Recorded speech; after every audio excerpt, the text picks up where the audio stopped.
डोक्यावर वाढलेलं कर्ज आणि 2 व्यसनाधीनता. कुटुंबात नवी पिढी व्यसनांकडे वळलेली आहे आणि त्यांना व्यसनमुक्त कायमचं करायचं असेल तर अनाशे श्रावण महिना चालू आहे. शंकराच्या पिंडीवर जर तुम्ही रुद्रवाचन केलं आणि ते तीर्थ त्यांना दिलं तर ते 100% निर्व्यसनी झाल्याशिवाय राहणार नाही.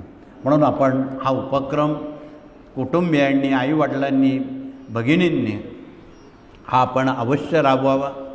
त्यानंतर ज्यांच्या डोक्यावर कर्ज आहे त्यांच्यासाठी हे श्रीयंत्र आहे.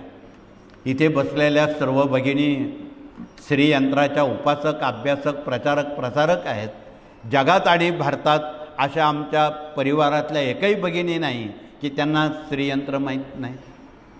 म्हणून त्या प्रतिपौर्णिमेला या श्रीयंत्राचं पूजन करून सत्यनारायण व्रत करतात. एक वाटीभर शेऱ्याचा प्रसाद बनवतात.